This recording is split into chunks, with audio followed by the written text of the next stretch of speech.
ايه ده يا بلبل؟ ايه؟ تاكلك حساسيه من السوشي؟ فين؟ في وشك. واحد تقولي حماده حماده، اهو حماده لعب في وشي اهو. مساء الفل، معاكم الدرش في اغرب فيديو هعمله لغايه دلوقتي. في ترند طالع الفتره الاخيره دي عن السوشي، وكمان الاغرب منه ان هم عاملين سوشي برجر او برجر السوشي. فالنهارده ان شاء الله هنجرب مع بعض سوشي برجر، وهنجرب جايبين المنيو كله من ميسو سوشي. قبل ما نبدا ما تنساش تعمل لايك وتدوس اشتراك وجهز لي كرشك، ويلا نبدا.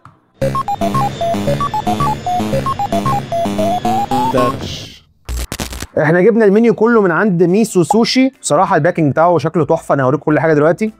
جبنا منيو السوشي كله، وهو عنده 3 اقسام هقول لكم برده في الحلقه، وعنده 3 انواع من البرجر برده هنشوفهم. فتعال ننزل البرجر كده.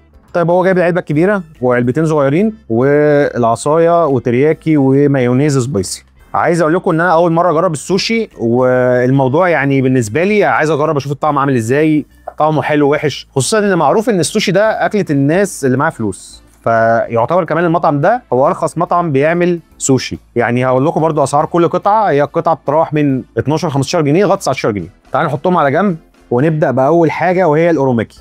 انا قلت له حطهم بترتيب معين كده عشان اعرفهم من بعض. دي كده كل الانواع الاوروماكي، تمام. هقول لكم برضو كل واحده عباره عن ايه والمكونات بتاعتها ايه. مع كل واحده بنطلعها، يعني هوريها لكم في الكاميرا وكده، تمام. تعالوا نفتح العصي دي. يعني انا ضربت عليها سريعا كده بس هوريكم يعني. فهي اول مره اجرب السوشي، هنجربه مع بعض. اول حاجه معانا اسمها الاوساكا شريمب. فتعالوا كده نمسكه. اول حاجه الاوساكا شريمب، ده الشكل بتاعه كده. ودي اول حاجه كده، دي شكل بتاع القطعه. ده عباره عن ايه؟ سلمون وتونه وجمبري وكابوريا وخرف وافوكادو. لو هات موبايلك عادي. المفروض يا جماعه ان القطعه دي فيها اللي انا هقوله لكم عليه ده، الاوساكا شريمب. لا انت قلت حاجه غلط. الاوساكا شريمب عباره عن جمبري ومايونيز وخيار، اسمه جمبري تنبوره.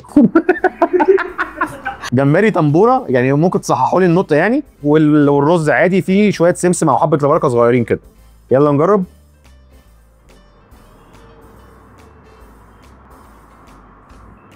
هي تجربه غريبه قوي يعني. هو الرز كتير وطعم المايونيز باين وفي سنه سبايسي. انا مش عارف الجمبري هو يعني هو طعمه جمبري بس ماسك جامد فشكله. هي التجربه على فكره مش صعبه يعني. انا بعد ما اكلتها ببقي كده حسيت في الاول في حاجه حمضانه دخلت في بقي. والله يعني بعد ما اكلت لا عادي، ممكن اكل تاني يعني، ممكن اجرب تاني عادي. التجربه مش بشعه يعني. تعال نخش في تاني قطعه اقول لكم برده سعرها. تاني حاجه معانا البينك سيرينيتي. دي عباره عن سلمون وجبنه كريمي وصوص فراوله. يعني انا مش عارف الميكس ده هيبقى عامل ازاي. ده الشكل بتاعها كده. يلا نجرب. سعرها 15 جنيه. لا دي احلى شويه، ولا هو بالتجربه يعني. بس هي حراقه جامد قوي. احنا ممكن نفتح المايونيز ده، مش ده مايونيز، ده سبايسي مايونيز. مش عارف. نفتح برضو الترياكي، مش ترياكي او ما حاطين لي صويا صوص ليه مع طيب انا هدوقه برضو كده. طيب هقفله تاني عشان انا مسكر وحامض وحالته حاله يعني. خلينا في ده. بس بص انا يعني هجربه برضو عشان اوريكم التجربه. لغايه دلوقتي التجربه واخدانا لاحسن. انا دوت طعم ايه في بقي يعني. حوار صوص الفراوله ده يعني هو السبايسي كان جامد قوي. عايز اقول لكم ان الرز بتاعه هو مش معجن، ولكن هو يعني حاسس طعمه كله رزايه مش معجن، ولكن هو مكتل مع بعضه من بره يعني. طعم السمك جاي بس جاي من بعيد قوي يعني. انا اكتر حاجه كانت طاغيه السبايسي والطعم بتاع الرز. تالت حاجه معانا الاوساكا فريش، وده اسم يخوف. كلمه فريش دي تخوف. الاوساكا فريش عامله 15 جنيه. دي عباره عن تونه وافوكادو. افوكادو كده صح؟ افوكادو. تونه وفيلم الافوكادو، تونه وافوكادو وخيار. دي عباره عن تونه وافوكادو وخيار، تمام. ده الشكل بتاعها كده، وعليها سمسم كده من فوق. انا هحطها في الصوص صراحه كده. ايه نجرب.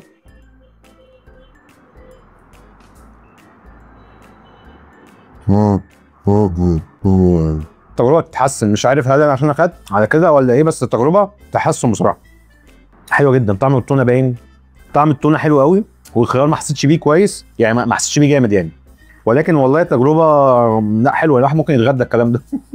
يلا نخش اللي بعدها. عندنا بعد كده التوكي هوليداي. ايه الاسماء دي؟ فدي كده معانا هي ايه؟ شكل ناروتو شويه. عباره عن سلمون وجمبري وصوص سبايسي ومن فوق عليها افوكاتو.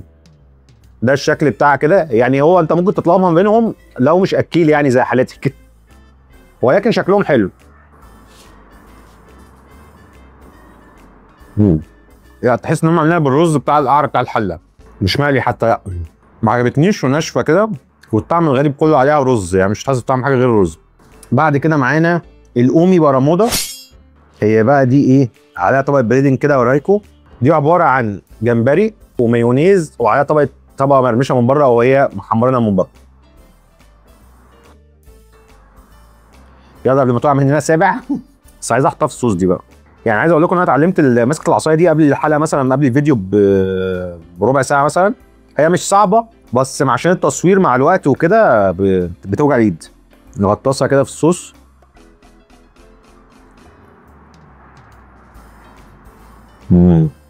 طعم الجمبري باين فيها قوي، هي اكتر واحده باين فيها جمبري، عجبتني قوي دي حلوه قوي. حاسس حاجه كلها جوه مستويه، الحاجه طعمها جميل قوي بصراحه، طعمها جميل والرز مش غالب وطبقه كراست ليها طعم وباين.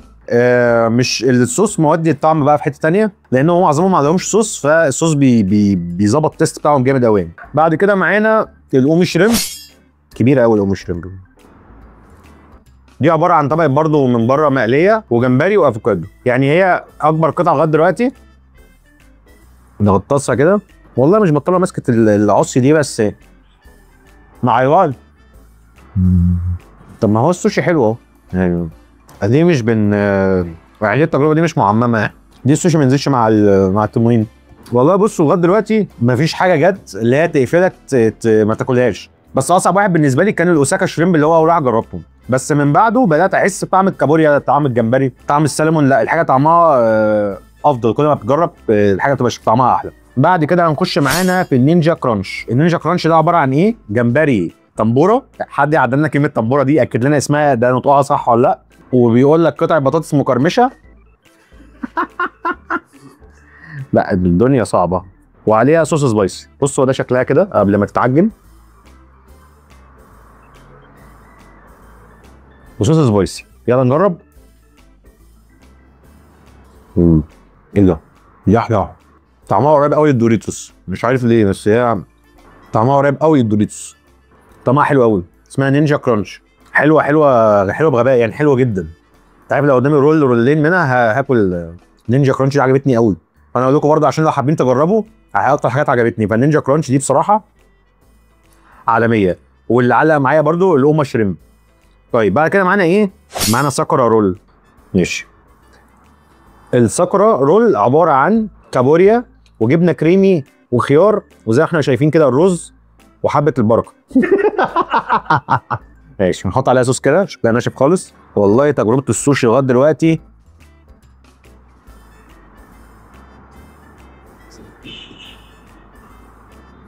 كابوريا ناي. لا الساكورا ده مش حلو، كابوريا الناي دي مش عارف جاي في بقي دلوقتي.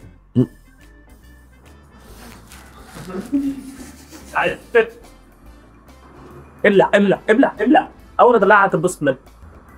وحشه جدا وحشه. لا هو مش اللي هو اصلا ما ب 10 جنيه لسه تبقى وحشه. كابوريا مش نيه، كابوريا زفره ومعاها زفاره اصحابها. همنتجها خالص معانا دي، يعني ولا كانها جت، مش حلوه خالص، ما عجبتنيش. هنخش بعد كده في الشريمب اي بي ب 15 جنيه. هوريكم برده شكلها كده، استنوا بس هي تطلع، هي قطعه صغيره برده. ده الشكل بتاعنا من تحت. طيب هي عباره عن ايه؟ اقول لكم. دي عباره عن جمبري مسلوق. يعني ايه الحته اللي فوق دي؟ ايه دي؟ يا راجل امال فين الافوكادو؟ طيب دي عباره عن جمبري مسلوق وافوكادو وخيار طبعا مع الرز. احنا هنلزق بس الحته دي بشويه صوص خلص بقى صوص امك ما تضايق. هي عباره عن جمبري مسلوق وافوكادو. هي عباره عن جمبري مسلوق وافوكادو ويه يا ابني ويه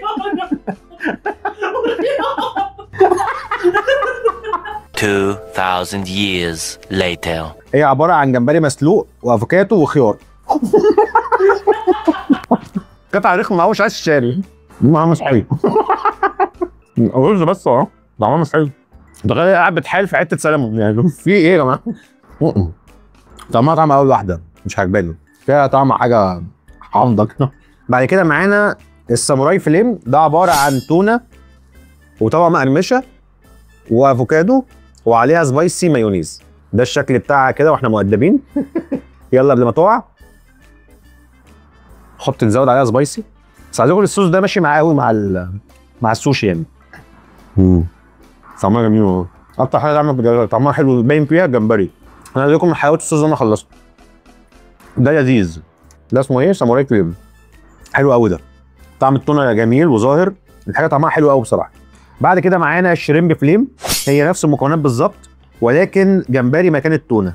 الاكل بالعصايه دي ايه؟ ده الشكل بتاعها كده. هي زي التانيه بالظبط بس الفكره ان مكان التونه جمبري. يعني شكلها لذيذ.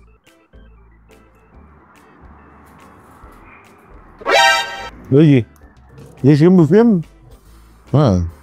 انت عارف المشكله في ايه؟ الحاجات النيه دي طعمها سمك ني. انت فاهم الفكره؟ يعني انا يعني انت مالكش في السوشي خالص. لا في حاجات تاكلها تتبسط وتاكل سوشي عادي جدا، ولكن في حاجات عايزه حد اكيل، عايزه الناس اللي بيحب الفسيخ بتوع اليومين دول اللي بيشيل الموبايل. اخر معايا حاجه معانا في الكاتيجوري بتاع الاوروماكي، هي الرينبو بليس. عباره عن ايه الرينبو بليس؟ الرينبو بليس دي مليانه جدا. فيها ايه؟ فيها تونه وسلمون وجمبري وكابوريا. فكل ده في القطعه دي. ده شكلها كده، سعرها عادي خالص 12 جنيه. مش عارف فيها كل ده ب 12 جنيه ازاي. فيها خيار وافوكادو زياده، احنا نسينا نقول. نغمسها كده. الحلقه دي عايزه شويه فلاجيل، شويه ستريبتوكين، تاخد كوبايه شاي وتخش حمام. نميكس ده مع بعض لا. الكابوريا مش حلوه خالص وعنايه. يلا نخش على تاني كاتيجوري. تاني كاتيجوري معانا وهو الهوسو. انا هسيب الفرايد في الاخر عشان شكله اكتر حاجه تعجبني اصلا يعني. في الهوسو ريمب والهوسو كراب والهوسو ماكي. طيب اول حاجه الهوسو ريمب، ده اللي هو الشريمب صح؟ ده فيه جمبري. القطعه زي ما انتم شايفين كده ما فيهاش صوصات، ما فيهاش اي حاجه. بس مش عارف انا خايف من الهوسو ليه؟ انا في حد بيغفلني ورا الكاميرا عشان هو بياكل سوشي فبيشتغلني، يعني يقول لي بص اللي انت داخل عليه حلو قوي، ما بيطلعش حلو. اللي بيقول بسم الله بيبلع ابلع. والله اكلت بيض الجمبري. هو الهوسو ده انا طبعا ما اعرفش في السوشي، بس شكلها عشان الطبقه اللي بتبقى الطبقه اللي هي ورا على الرز دي، الطبقه اللي بتبقى على الرز، فلا الدنيا مش عاجبني. انا مش هكمله، بس انت الفكره هو ما عجبنيش خالص كحد اول مره يجرب سوشي، بس صعب قوي. لا تعالى نقفله ونخش اللي بعده. الحمد لله. نخش بقى حاجات المفروض ان هي اكل ادمي. اخر كاتيجوري معانا في السوشي الفرايد. الفرايد برضو بيقدموا 3 انواع هقول لكم عليهم، هوت لافا وهوت شريمب تيمب وسبايسي ليمون. السبايسي ليمون دي اشهر واحده، يعني اي حاجه اول ما بسمع عن السوشي على طول بسمع عن الايه السبايسي ليمون. طيب احنا هنسيب العصايه بقى ونبدا نغز كده نبدا نغز السوشي عشان صباعي وجعني. ده الشكل بتاع السبايسي ليمون كده. ده شكل السبايسي ليمون وبيبقى عليها صوص من فوق كده. هي الميزه اللي بيبقى عليها طبقه كراست من بره او طبقه مقليه بتبقى طعمها حلو. السبايسي ليمون عباره عن جمبري وصوص ليمون حار وطبقه تنبوره. انا كده فهمت التنبوره دي اللي هي الطبقه السوداء اللي بتبقى حوالين اسمه ده، حوالين السوشي. تعالى كده انا هاخد منها قطمه عشان احاول اوريكم جوه.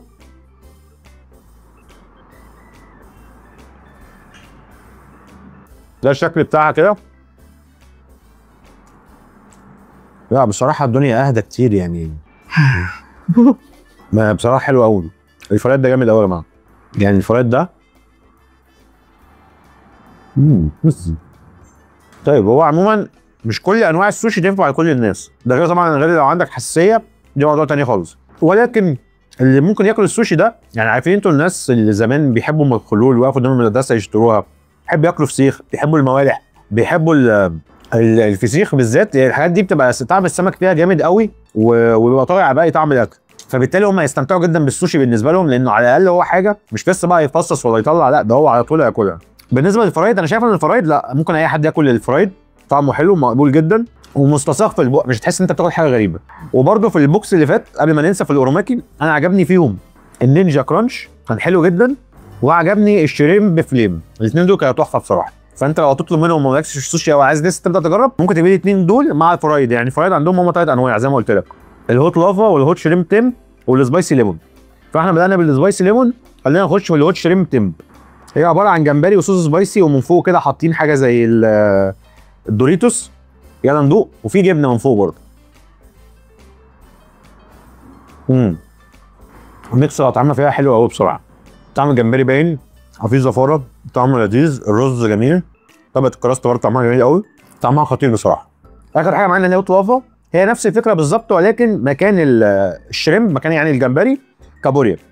فانا مش لازم اجربها يعني، انا بدات اشبع اصلا من واحنا بندوق كده. فهنسيبها بقى ونخش في اللي بعده. نخش على اخر واهم حاجه معانا النهارده وهي السوشي برجر. جايبين 3 انواع متاحين عندهم، واحنا عشان نجيب زي الصور اللي عندهم على البيج او على الويب سايت جبنا السبايسي، لانه قال ان اللي بيبقى شكله احمر وحلو ده اللي بيبقى سبايسي. وهفتحه معاكم دلوقتي، نلبسه بس جلافز عشان ما ندولش الدنيا. طيب هو راجل مشكورا يعني علمنا عليهم. ماشي هحطهم كده على جنب. اول واحد معانا البرجر شريمب 95 جنيه وبيتضاف عليه 15 جنيه لو عايزه سبايسي. بص هو بيجي لك كده، ده الشكل بتاعه، هو غرقان صوص من فوق. هو بيبقى عباره عن ايه؟ انا هقول لكم دلوقتي. شكله حلو قوي بصراحه من فوق، يعني الشكل بتاعه مليان كده خطير بصراحه. طيب هو عباره عن ايه؟ هو عباره بتبقى زي كوره كده من الرز، على حسب الاضافه جواها شريمب، جواها كابوريا بتاع، وعليها من فوق الصوص. تمام، بس الكوره دي بتقسم نصين فبتطلع زي ما انا وريتكم دلوقتي. وحجمها بصراحه حلو جدا على السعر بتاعها. يعني بصوا الحجم، بص ده اصلا ده طبقه الكراست او البريدنج اللي عليها من بره، والشكل بتاعها يعني هي شكلها خطير بصراحه. طيب هندوق بقى ده.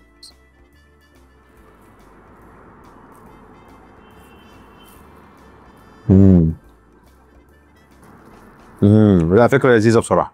بصوا كده من جوه، هو الرز وهم في نص الخلطه بتاعت الرز بيبقوا حاطين الشريمب او الجمبري، وعايز اقول لكم الرز مش معجن خالص. يعني هوريكم تاني دلوقتي، الرز يبان ان هو معجن ولكن هو مش معجن. ده الشكل بتاع الرز كده، الرز مش معجن خالص. طعمه حلو قوي بصراحه، وهو ككميه هو كبير، والخلطه تبقى موجوده في النص كده. ولكن هو المطعم كان عارف ان احنا واخدين الاوردر ده للتصوير، تمام. وقطع الجمبري لا كبيره، يعني في جمبري كتير في فما اعرفش هو يكون ظبط الاوردر ولا لا، يعني عن اوردرات الناس. ولكن احنا يعني طبنا فجاه عملنا الاوردر ومشينا. فبتهيألي ممكن بس يكون الصوص هو اللي زياده اللي انا قلت لكم على الوش بتاع. طعمه حلو جدا، تجربه مختلفه هيعجبك. لان انا عايز اقول لك ان الحاجه الوحيده اللي انا جربتها قبل كده هو البرجر، هيعجبك وهتطلبه تاني. تعال بعد كده نخش على اللي بعده. اللي بعده معانا البرجر سالمون. نفتحه برده كده، هو يعتبر نفس الشكل بالظبط برده، اللي هي طبقه البريدنج ومن جوه صوص كتير مع الوش وبتاع، والحشو من جوه هيبقى السلمون. انا هحاول افتح كده بس انا عايز اوريكم كميه الحشو من جوه. ده الشكل كده بتاع من جوه. يلا ندوقه.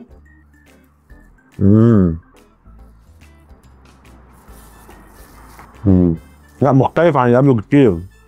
صوص السبايسي بصراحه هنا غالب اكتر بكتير. البرجر بصراحه عالمي، يعني انا بقول لكم عشان انا مش عايز اكتر اكل منه هاكله بعد الحلقه، بس انا جربته قبل كده فاقول لكم ملخص التجربه واوريكم شكله عامل ازاي عشان لو طلبتوه تبقوا عارفين شكله هو بيتقدم ازاي. هنخش في اخر واحد معانا وهو السوشي برجر كراب اللي هو الكابوريا. خلاص بقى مش هندوق، كفايه كده وقال. انا واحد تاني كتير قوي النهارده، بس هوريكم برده الشكل بتاعه من بره ومن جوه. هو ده كده بس جاي مايل. هو بصراحه هو يكفي واحد قاعد بياكل، يكفيه جدا يعني. عايز برده اوريكم الشكل من جوه. ده الشكل من جوه بتاع الكابوريا، استواه كويس، كميه الحشو حلو والرز حلو، بس انا عشان كتر الرز كتير قوي كلت رز فمش قادر اكل رز اكتر من كده. ولكن انا هوصف لكم طعمه بما اني كلته قبل كده. انا قصتي مع البرجر الكابوريا هي نفس قصتي مع السوشي الكابوريا اللي في السوشي، ان انا بحس ان فيها زفاره او طعمها مش لذيذ. السوشي اول مره اجربه النهارده، ولكن زي ما قلت لكم البرجر انا جربته قبل كده. ولكن هل الموضوع ده هيختلف من مطعم للتاني ولا لا؟ ممكن نجربه في حلقه سوشي ثانيه ونعمل مقارنه سوشي. طيب ملخص الحلقه، تاكل ايه من ميسو سوشي؟ انا زي ما قلت لكم انا بس ماسك الفاتوره عشان فاكر الاسماء بتاعتهم. عجبني قوي النينجا كرانش، كان طعمه حلو جدا، دي القطعه بتاعته عامله 18 جنيه. وعجبني قوي الشريمب فليم، ده بالنسبه للاوراماكي، الكاتيجوري بتاع الاوراماكي. الهوسو يعني انا ما حسيتش الهوسو قوي بصراحه، الكاتيجوري بتاع الهوسو فما عجبنيش. بالنسبه للفرايد، الفرايد كله حلو، يعني انت ممكن تجرب الفرايد الثلاثه، الهوت لافا والهوت شريمب تيمب والسبايسي ليمون. والسبايسي ليمون هتلاقيه هو اللي دارك في لسانك، هتلاقيه هيعجبك يعني. بالنسبه للبرجر لا، يعني انا احب اكل البرجر الشريمب والسلمون، اللي يعني الكابوريا مش عجباني قوي في نظام البرجر او في السوشي عموما. ده كان ملخص حلقه النهارده. استنونا في الفيديوهات الجايه ان شاء الله، ولو وصلت لغايه هنا ما تنساش تعمل لايك واشتراك. سلام.